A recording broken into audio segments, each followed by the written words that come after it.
Le Nouveau Testament prétend bien montrer que l'événement pascal est une intervention unique du Dieu vivant. C'est une nouvelle création.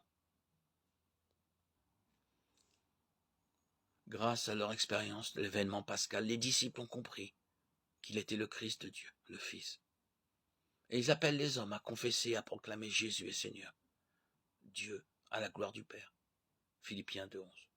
Ce message est le fondement de toute espérance et de toute prédication chrétienne.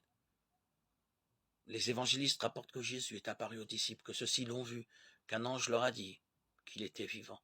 Il n'est pas ici, il est ressuscité. Matthieu 28:6.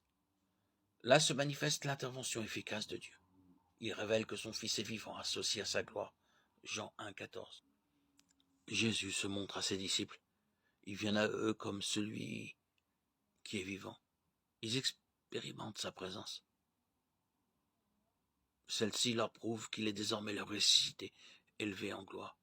Ces apparitions sont une révélation qui vient du ciel.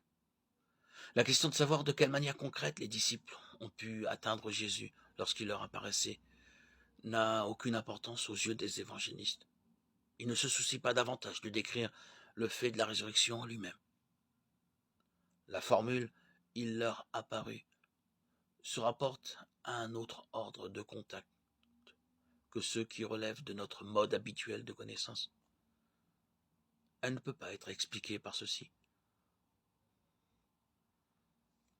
Nos représentations courantes ne sont d'aucun secours.